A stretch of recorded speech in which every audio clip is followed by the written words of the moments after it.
It all begins in Birmingham, as the city struggles to return to normal after World War I. That's where the Shelby family lives, the leaders of the most feared gang in the city, the Peaky Blinders, running illegal betting, extortion, and controlling the streets. In a tense family meeting, we're introduced to the siblings: Tommy, the cold and calculating mastermind; Arthur, hot-headed and violent; and John, loyal but reckless. There's also Ada, who wants nothing to do with the family business, and Aunt Polly, the true backbone holding everything together. But trouble is already brewing. During what should have been a routine robbery, Tommy's men grab the wrong shipment and end up with a cache of British government weapons. Polly demands they get rid of them immediately, but Tommy sees an opportunity and decides to keep them for leverage down the line. Of course, a mistake like that doesn't go unnoticed. Winston Churchill catches wind of it and sends Inspector Campbell to Birmingham with one mission: recover the weapons and clean up the city, crime, communists, and the IRA alike. Campbell wastes no time, launching brutal raids and putting pressure on the Shelbys, especially Arthur, who's arrested and tortured when he refuses to cooperate. Meanwhile, we meet Grace, a young woman who arrives at the Garrison, the Shelby family pub, and lands a job as a barmaid. But she's not who she seems. Grace is actually working undercover for Campbell, trying to uncover the location of the missing guns. At the same time, Ada Shelby is secretly involved with Freddie Thorne, a wanted communist and Tommy's former best friend. And she's pregnant with his child. Back with Tommy, he stages the fake execution of one of his men, Danny, after a clash with the Italians. It's all part of a bigger plan, the first move in expanding his betting empire. He even sits down with Campbell and offers a deal. He'll hand over the weapons, as long as the inspector stays out of his business. Then, deliberately, Tommy sparks a conflict with the Lee family, a gypsy gang, by fixing a horse race, igniting a full-blown gang war. This catches the attention of Billy Kimber, the most powerful bookmaker in the country, who controls the racetracks. When Kimber finds out Tommy's been fixing races without permission, he wants him dead. But Tommy flips the situation, proposing an alliance. The Peaky Blinders will protect Kimber's operations if Kimber helps them deal with the Lees, who are now enemies to both. But inside the family, tensions rise as well. John announces he wants to marry Lizzie, a local working girl. But Tommy quickly proves she can't be trusted. Still playing his long game, Tommy approaches the Lee family and offers them a new deal: betray Kimber together. And to seal the alliance and end their feud, he arranges a marriage between John and Esme Lee. Meanwhile, Grace keeps gathering intel on the Shelby operations, but she also starts getting closer to Tommy, closer than she expected. They kiss, and he even trusts her with the business accounts, marking the beginning of their relationship. But things get complicated fast. After Ada gives birth, Freddie is arrested, and the family blames Tommy, unaware that Grace is the one behind it. Not long after, Tommy confides in Grace alone, telling her the exact day he plans to take down Kimber. Then Grace notices something strange. The family is sending money to Danny, who's supposed to be dead. When Arthur admits Danny's execution was staged, Grace pieces it together. The stolen weapons must be hidden in his grave. Things spiral when a confrontation between Tommy and the IRA gets out of control because of Grace. That's when she makes a choice.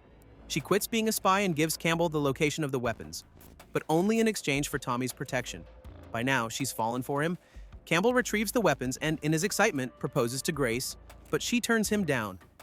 And as if that wasn't enough, the Shelby father suddenly reappears, only to scam Arthur, pushing him into a deep depression that nearly drives him to the edge. Campbell, meanwhile, watches Tommy and Grace growing closer, and it fills him with rage. So on the day of the final showdown with Kimber, he uses Grace's information to tip off the gangster. At the same time, Tommy gathers his forces: the Peaky Blinders, the Lee family, and even frees Freddie with Danny's help. He lays out the plan, but soon they realize Kimber is already waiting for them, and there's only one person who could have betrayed them: Grace. The two sides clash. Ada desperately tries to stop the fight, but it's too late.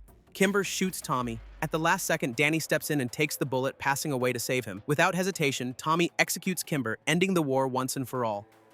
But in the aftermath, it's revealed that during the chaos, the Lees were stealing all of Kimber's legal betting licenses. Thanks to that move, the Peaky Blinders established Shelby Brothers, a now legitimate betting company, and the third largest in the country. And in the end, despite everything, Tommy is still in love with Grace, even knowing she betrayed him. Grace tells him she's leaving for a few days, giving him time to decide, fix his life, and they can run away together. But just as she's about to board the train, Campbell appears, pointing a gun at her, and a shot rings out. It was Grace herself who pulled the trigger on Inspector Campbell and managed to escape the city. But then we jump forward 2 years to Freddie's funeral after he dies from an illness, and right after that, Tommy and Polly arrive to find their pub reduced to rubble after an explosion. So as Tommy starts looking for whoever's behind it, he walks straight into a trap set by the IRA, who force him to carry out an execution for them. Still, Tommy doesn't slow down. He gathers the family and lays out his next move, expanding into London. Esme warns them the city is already a battlefield with Jews and Italians at war, but Tommy sees an opportunity. The Jews need allies, and he plans to be one. Once in London, it doesn't take long for the Shelbys to clash with the Italian mob led by Sabini. They track Tommy down and brutally beat him. And just when they're about to finish him off, Inspector Campbell shows up out of nowhere and saves his life. Turns out Campbell survived. Grace only shot him in the leg. Now, he's running a secret division of the government, and he uses that power to blackmail Tommy. He knows about his dealings with the IRA and demands something in return. Tommy must eliminate Irish revolutionaries, making it look like organized crime so the government stays clean. Tommy agrees, but keeps moving forward with his own plans. He meets with Alfie Solomons, the Jewish gang leader, and forms an alliance against the Italians. At the same time, he helps Polly search for the children taken from her years ago by social services. They discover her daughter has died, but her son Michael is still alive. So Tommy tracks him down and tells him how to reach his real mother. Meanwhile, Arthur, still shaken by everything with his father, throws himself into boxing. But when things go wrong in the ring and a young fighter doesn't make it, he spirals all over again. Not long after, Michael shows up, eager to be part of the Shelby life. Polly refuses to involve him at first, but Tommy sees potential. And Lizzie? Tommy brings her in too, hiring her as his new secretary. Then things escalate. After Sabini has one of the younger Peaky Blinders taken out, Tommy fires back with a new plan. He buys a racehorse to enter the tracks legally, right under Sabini's control. At the auction, he meets trainer May Carlton, hires her on the spot, and names the horse Grace's Secret. Around the same time, Campbell gives Tommy another job, eliminating Major Henry Russell. Meanwhile, Arthur, falling deeper into addiction, takes over one of Sabini's clubs by the order of the Peaky Blinders. For a moment, it feels like everything is falling into place. But then it all starts to crack. Sabini convinces Alfie to turn on the Peaky Blinders. Campbell arrests Michael to pressure Tommy into carrying out the mission. And Polly, desperate to save her son, negotiates his release in exchange for a deeply personal favor. And as if that wasn't enough, Grace comes back, now married, but when she sees Tommy again, the connection between them is still very much alive. So Tommy sets his plan in motion. The target? Major Russell. The timing? Derby Day. The goal? Use the mission as a distraction to steal Sabini's betting licenses. But before the race, Alfie calls Tommy to a meeting, with the intention of taking him out. Only problem? Tommy's already one step ahead. He reveals there's an explosive planted in the building. After a tense standoff, they strike a deal. Finally, the derby begins, and Tommy is ready to execute the plan when Grace drops a bombshell of her own. She's pregnant with his child. But there's no time to process it. Tommy takes out the Major and makes it look like an IRA hit. Chaos erupts across the racecourse, giving Arthur and the others the perfect window to burn Sabini's licenses. Everything is going according to plan until it isn't. Tommy is kidnapped by Campbell's men because the inspector, still consumed by rage over Grace, wants him gone. But at the same time, Polly gets her revenge and brings Campbell down. And just when it seems like Tommy is finally out of luck, one of the men holding him turns on the others, takes them out, and reveals the truth. He works for Winston Churchill, and Churchill wants to do business. So once again, against all odds, Tommy survives. 2 years later, we witness Tommy and Grace's wedding, where we learn that her ex-husband has passed away. Among the guests are several Russian aristocrats who fled after the Soviet Revolution, now trying to strike a deal with the Shelbys through an intermediary named Kaladin. The agreement? Supply them with weapons and tanks through illegal channels in exchange for jewels, helping the Russians reclaim their homeland. Since the British government can't intervene directly, they turn to Tommy.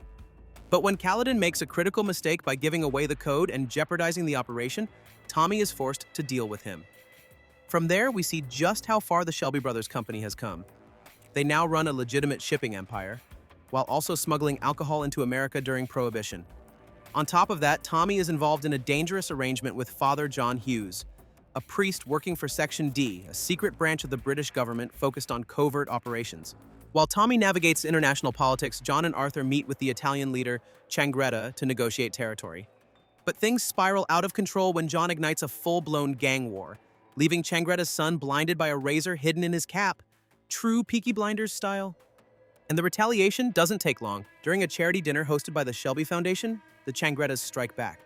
One of their men fires at Tommy, but the bullet hits Grace instead. She passes away instantly, leaving Tommy completely shattered. Consumed by grief, Tommy withdraws from everything. He barely sees his son and leaves Polly and Michael in charge of the legal business, while Arthur and John capture Changretta. When they finally bring him in, Tommy plans to make an example of him. But Arthur, seeing how far gone his brother has become, decides to deal with him himself with a single shot. Meanwhile, Tommy tries to drown his pain in intense encounters with Russian Duchess Tatiana, while Arthur, now married to a devoted woman named Linda, announces that they're expecting a baby. Elsewhere, Ada uncovers the name of a spy feeding information to the Soviets. Armed with that knowledge, Tommy storms a dinner with the Russians and Father Hughes, exposing to Tatiana that the priest is the one leaking all their movements. He asks her to check with her family on how to proceed, offering to handle it himself. Then, a few days later, after spending the night with Tatiana, she gives Tommy permission to deal with Hughes. Determined, Tommy goes after him, but the plan falls apart. Hughes was already expecting him. His men beat Tommy down and humiliate him in front of the Russian nobles. Still, Tommy now understands the full scope of the plan. Hughes intended to spark an international crisis by feeding information to the Soviets, sabotaging the tank exchange, and causing an explosion on British soil, giving the British government justification to act against the Russians. So after 3 months in the hospital, Tommy is visited by Michael, who hints that Hughes abused him in the past. He asks Tommy to be the one to deal with the priest once and for all. Then, Tommy sets a master plan in motion. Since he can't trust the Russians or Section D, he first secures payment in jewels from the aristocrats. To do this, he brings Alfie back into the game, posing as an appraiser to inspect the royal jewels. The real plan? Dig a tunnel and steal everything. At the same time, Tommy sabotages the tanks and warns the Soviets they're walking into a trap, preventing the train from being blown up. But Hughes learns what Tommy has done and retaliates. He kidnaps Tommy's son, Charles, forcing new conditions. The train must still be destroyed, causing casualties, and Tommy must hand over all the jewels. Soon after, Tommy discovers that Alfie knew about the kidnapping all along and had been working with Hughes in exchange for a share of the profit. When Tommy tries to deal with him, Michael steps in, explaining that removing Alfie would be bad for business. Meanwhile, Arthur and John, with the help of the police, track down Alfie's contact and locate where Charles is being held. At the same time, Tommy joins the tunnel excavation toward the royal vault and manages to secure a part of the jewels. Finally, the moment of revenge arrives. Michael confronts Hughes in a brutal fight and manages to stop him, saving Charles. But by then, it's already too late. Arthur triggers the explosives on the train just seconds before little Finn arrives with the news that Charles is safe. In the aftermath, it's revealed that Tatiana was the one behind the plan to steal her own family's jewels. Tommy hands over her share, but things don't end well for the family. When they all gather, Tommy apologizes for dragging them into everything. And then, just like that, the police arrive with arrest warrants for everyone, except Tommy. Even though he insists he has a plan, all he can do is watch as they're taken away. Shortly after, we see the entire Shelby family moments away from being executed. But at the very last second, a lawyer steps in and stops it. Turns out Tommy had found documents in the Russians' basement, files that could expose powerful people, and use them as leverage to make a deal, saving his family and gaining even more power in the process. But that betrayal leaves a deep scar. A year later, the family is completely torn apart, traumatized by how close they came to losing everything, each of them coping in their own way, many turning to substances just to get by. Tommy, however, keeps pushing forward with the business, backed only by Michael, the last one still loyal to him. But things start to get complicated when he meets Jesse Eden, a union leader demanding better wages for workers. And then, on Christmas Day, Tommy receives a chilling card, signed by Luca Changretta, the other son of the Changretta family, now set on avenging his father. Realizing the threat is real, Tommy tries to bring the family back together to protect them. But he can't reach John. And at that exact moment, the Italians ambush Michael and John, sparking a brutal shootout where, tragically, John doesn't make it. Now, knowing Luca won't stop until he's wiped them out, Tommy gathers what's left of the family and brings them back to Birmingham. There, he hires Aberama Gold, a gypsy leader, along with his ruthless men, tasked with dealing with any Italian who dares step into their territory. Tommy also pays off the locals, turning the neighborhood into a full surveillance network. Every corner watched, every stranger reported. In return, Tommy helps Aberama's son break into professional boxing, and Finn, the youngest Shelby, is finally old enough to start getting involved in the family business. But all that preparation doesn't seem to matter. Luca Changretta suddenly appears in Tommy's office, calmly placing bullets on the table, each one marked with a Shelby name. His message is clear. Tommy will watch everyone he loves fall, and he'll be the last. The Shelbys regroup to rethink their strategy, but Arthur is missing, busy dealing with 2 Italians sent by Luca, whom he manages to take down. After that, he swears to Linda that he'll be the one to finish what's been started and put an end to Changretta. Meanwhile, Tommy and Lizzie grow closer, their relationship becoming more and more personal. At the same time, Polly, still holding on to resentment, starts making her own moves. She secretly meets with Luca and offers him a deal. She'll hand over Tommy, in exchange for Michael's safety. Luca doesn't fully trust her, but he listens. Not long after, Lucas shows up at the hospital where Michael is recovering. He points a gun at him and pulls the trigger, but the chamber is empty. It's just a warning, a reminder that he could deal with him whenever he wants. He also reveals that he and Polly have reached an understanding against Tommy, and instead of warning his cousin, Michael keeps quiet. Meanwhile, Tommy travels to meet Alfie Solomons. Despite their history, they strike a deal, and Alfie agrees to send some of his men to Birmingham, strengthening Tommy's defenses against the Italians. But on his way back, Tommy is followed by Changreta's men, walking straight into a trap, one that's been set up with Polly's involvement. But Tommy turns the situation around, leading them into an alley and opening fire with a hidden weapon. Still, things don't go as planned when the police show up, and Tommy realizes he no longer has their protection. In another tense family meeting, Tommy and Polly finally reveal the truth. The contact with Luca and the trap were all part of a setup to lure him in, but it didn't work as expected. And as if things weren't complicated enough, Lizzie tells Tommy she's pregnant. So, taking advantage of the situation, Tommy sends Michael to Aberama's camp to keep him safe from the mafia. Polly stays there for a while and ends up starting a relationship with Aberama. Meanwhile, Changreta meets with Alfie, who betrays Tommy once again by helping him sneak his men into a boxing match organized by the Shelbys. But Tommy is already making moves of his own. He strikes a deal with the Crown in exchange for money, offering to help prevent a communist uprising. That's when he starts getting closer to Jessie, showing interest in her cause. They spend time together, and Tommy subtly pushes for a meeting with high-ranking communist figures. Then, the day of the big boxing match arrives. Arthur spots a suspicious man, and when Tommy realizes something's off, he follows him. But it's too late. Arthur is attacked and left fighting for his life. Tommy fires at the attacker, but he can't save him. And later, he delivers the devastating news to the family. Days later, Luca and his mother believe their revenge is complete. They demand that the Shelbys hand over all their business. But then, Tommy reveals the truth. He's made a deal with the New York gangs, including Al Capone's organization, who were also looking to bring Luca down, and in that moment, Arthur reappears. It was all a setup. They staged everything to make Luca lower his guard. And this time, Arthur finishes it. Then sometime later, Tommy tracks down Alfie, tired of his constant betrayals. Alfie admits he's terminally ill, but that doesn't stop what comes next. The two face off in a shootout, and Tommy walks away alone. But when Tommy tries to leave the business behind, everything catches up to him. He falls into a deep depression, haunted by his past. And instead of walking away, he chooses power. Using Jessie, he infiltrates the Communist Party, gathering information and feeding it to the government in exchange for a seat in Parliament. And in the end, Tommy Shelby rises once again, now a member of Parliament, standing beside his wife Lizzie and their newborn daughter. We begin in October 1929 in the United States, right in the middle of the stock market crash. There, we see Michael in shock as he realizes the family has lost a huge part of their fortune because he didn't sell the shares like Tommy warned him to. Instead, he trusted his own instincts and got it wrong. Remember, Tommy had sent him to the US after Michael failed to warn him about Luca Changreta's ambush. It was meant to be a test, to see if he could handle expanding the Shelby business on his own. So Michael calls Arthur, who immediately informs Tommy, and Tommy completely loses it, turning once again to substances just to cope and to keep seeing Grace. Soon after, the whole family gathers at the pub, but Tommy tells them to carry on like nothing happened, assuring them he'll handle everything from the political side. Because now, he's up against a new threat. Oswald Mosley, a rising member of Parliament with dangerous fascist ideas. The very next morning, Tommy finds a warning on his property, a scarecrow surrounded by landmines, a message from the Billy Boys, the Scottish gang led by Jimmy McCavern trying to intimidate the Shelbys. And it doesn't stop there. Not long after, Tommy gets a call from the IRA, telling him they've seen Michael meeting with men who want to get rid of him. But when Tommy confronts his cousin, including Gina, Michael's new wife, denies everything, claiming it was the Billy Boys who approached him. The threat escalates quickly. The gang shows up at Aberama Gold's camp, sparking a violent confrontation. In front of him, his son loses his life, and they leave him with a clear warning. If Tommy doesn't divide his territory, he'll be next. Devastated, Aberama storms into Tommy's house, blaming him for what happened and ready to take action against him. But Lizzie steps in just in time and stops things from going too far.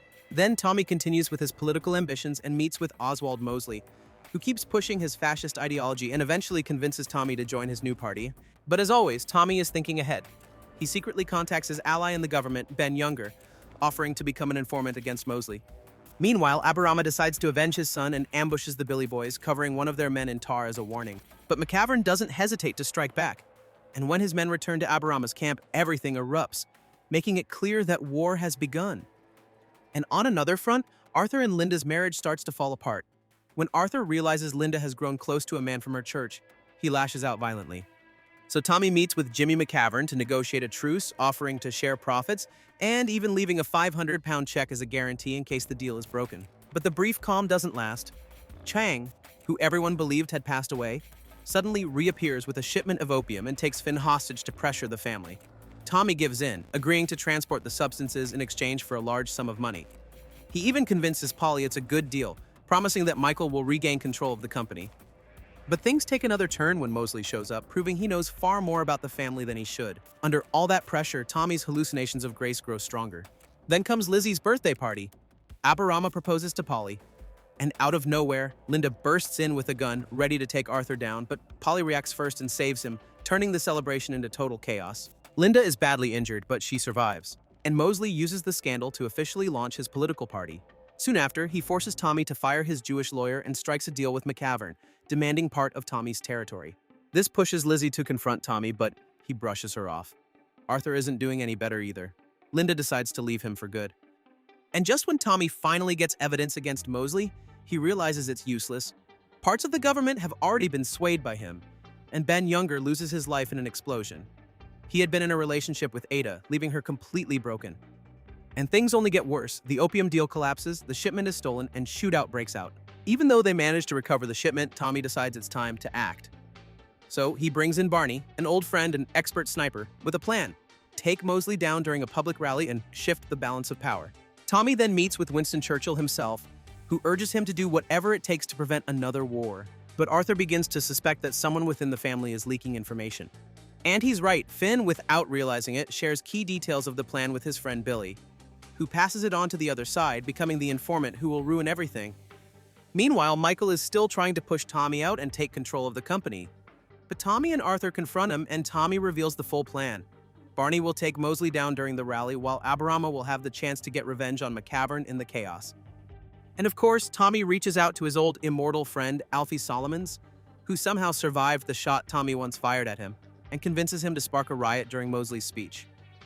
But inside the family, tensions keep rising. Tommy threatens Polly and Aberama to keep them from siding with Michael. So, furious, Polly decides to walk away from the business. And as if that wasn't enough, Tommy learns that his mother struggled with mental illness and passed away in a tragic way. Now he fears he might be heading toward the same fate. Finally, the day of the rally arrives and everything falls apart. Barney is taken out before he can fire. Aberama is stabbed before reaching McCavern. The entire plan collapses. And with nothing left under control, Tommy escapes with Arthur, completely shaken. And later, alone in a field, haunted by visions of Grace, he raises a gun to his head. But when he pulls the trigger, the gun is empty. And before he can react, Lizzie shows up and reveals the truth. Arthur had removed the bullets after suspecting Tommy might go through with it. Before leaving, she calls him a coward and leaves him completely shattered. After that, Tommy returns home in pieces. But then he receives an unexpected call from the IRA. One of their leaders explains that they sabotaged the plan because they need Mosley for their own purposes. They also inform him that they've brought the bodies of his people to his home so he can say his goodbyes. Among them are Barney, Aberama Gold, and tragically, Aunt Polly. Not long after, the funeral takes place. And there, Michael, full of anger, blames Tommy for everything and vows to come after him. 4 years later, in 1933, we see that Tommy has given up alcohol and is now planning to avenge Polly's passing. But with Prohibition ending, he can no longer rely on alcohol smuggling. So he turns to the Chinese opium trade. To make it happen, he meets with Michael, who now works for a powerful Boston boss, Uncle Jack Nelson, a relative of Gina. Tommy offers to sell them his large opium stock for a good price and step away from the business. But to close the deal, he'll need to negotiate directly with Nelson. Knowing that Michael blames him for Polly's passing and likely wants him gone, Tommy gets ahead of him and sets a trap. He tips off the police just as Michael is transporting an opium shipment, leading to his arrest. With that leverage, Tommy pressures Gina into arranging a meeting with Uncle Jack to finalize the deal. But shortly after, Lizzie calls him in a panic. Ruby is sick, so Tommy heads back to England. Back home, Ruby seems to be doing better, so Tommy pushes forward with his plan. But then, he begins experiencing seizures. Still, he refuses to see a doctor before dealing with Mosley. He later goes to Parliament to deliver a speech supporting the Labour Party, completely opposite to Mosley, who believes Tommy is only pretending and suspects he secretly supports fascist ideas. What Mosley doesn't realize is that Tommy is playing both sides, feeding information to Winston Churchill. Once again, Tommy visits Alfie, who's now living in isolation, weakened, and with his influence fading. Tommy offers him a deal involving opium, an opportunity for the Solomons to rise again in Boston and challenge Uncle Jack's control. Meanwhile, Arthur is getting worse, completely lost in addiction. Tommy sees how far gone he is and promises that if Arthur can stay clean for a while, he'll help him see Linda again. Later, Tommy meets with Uncle Jack and appears to close a deal for opium trafficking. But Nelson asks for something in return, access to Mosley's fascist circle. Tommy agrees. In reality, his goal is to position himself between both sides, controlling the flow of information while pretending to cooperate. But just when things seem under control, everything changes again. Lizzie calls in a panic. Ruby has taken a turn for the worse. At the hospital, the doctors deliver devastating news. Ruby has tuberculosis and her condition is critical. But Tommy isn't convinced. He believes it's a gypsy curse since Ruby has been saying strange things about a cursed woman. That's when he decides to seek help from Esme. She takes him to a graveyard and shows him the resting place of a young girl who passed away after coming into contact with the cursed sapphire that once belonged to Tommy. The same sapphire Grace wore before her passing, the one Tommy later got rid of. To recall, the sapphire originally came to Tommy as payment from Russian aristocrats. He gave it to Grace as a necklace. But before her passing, Tatiana warned Grace that the stone was cursed by a gypsy. After the tragedy, Tommy believed the sapphire was to blame, so he gave it away, only for it to end up connected to another child's passing. Esme believes the girl's mother placed a curse on Tommy so he would suffer the same loss. Desperate, Tommy offers her gold to find the woman and break the curse. But when he returns to the hospital, it's too late. Ruby has passed. At the funeral, the family is completely broken. Tommy swears he'll get his revenge. Soon after, he tracks down the gypsy camp and takes action against her. Then he pays Esme for her help. But she reveals something else. Tommy has a lost son named Duke, who survives by stealing. After that, Tommy continues with business, attending a tense meeting with Mosley, his wife Diana, and Jack Nelson. But Diana's constant provocations push him to his limit, and he eventually walks out. What he wasn't ready for was the news waiting for him. He receives a letter from the hospital after Ruby's checkup. When he opens it, he learns that he has an inoperable brain tumor and not much time left. Accepting this, Tommy moves to finalize his plan. He gathers the family and introduces his lost son, Duke, whose real name is Erasmus. He also tries to help Arthur, bringing Linda back into his life. But she won't return as his wife, only as someone guiding him through prayer. And his relationship with Lizzie is broken too. Meanwhile, Arthur forces Billy, the mole, to carry out a violent act against a referee who refused to fix a match. The pressure leaves Billy deeply shaken. Soon after, Uncle Jack steps in and forces Billy to become an informant within the Peaky Blinders. His goal is to eliminate Arthur, whose violence threatens Nelson's opium plans and his ties with Mosley. Using Billy, Nelson aims to divide and weaken the Shelby family. At the same time, Michael remains in prison until one of Jack's men approaches him with an offer: his freedom in exchange for taking Tommy down. Michael agrees without hesitation. Back with Tommy, Lizzie finally leaves him, taking Charles with her. Then, knowing Billy is a mole, Tommy uses him strategically, feeding false information to set up a trap for the IRA. The plan works. The captain and her men walk straight into an ambush at the Garrison pub. A shootout erupts, and Arthur finally gets his chance to avenge Aunt Polly. But when Finn is ordered to take out Billy, he hesitates. Billy is his closest friend. He even tries to turn on Duke, but it was all a test. The gun wasn't loaded. In the end, Duke steps in and deals with Billy, and Finn is cast out of the Shelby family. After that, Tommy moves forward with the opium deal with Uncle Jack. Michael tries to stop him by planting explosives in his car, but Tommy was already one step ahead. Thanks to Johnny Dogs, the devices are swapped. And in the end, Tommy finally confronts Michael. After everything, Tommy orders his mansion to be blown up and retreats to the hills, believing his time is coming to an end. Alone, he raises a gun to his head, when suddenly a vision of Ruby appears, showing him a newspaper where his doctor is supporting Mosley. That's when he realizes the truth. His diagnosis is false. It's all a setup by Mosley, designed to push him toward ending his own life. So Tommy immediately seeks out the doctor, who confirms there is no tumor. And when Tommy stands ready to take action, he stops. Instead, he burns down his caravan and everything tied to his old life. He leaves the criminal world behind, mounts a white horse, and rides off into an uncertain future, abandoning his legacy once and for all. Thanks for watching. Subscribe for more recaps and comment below what story you want me to cover next. See you in the next video.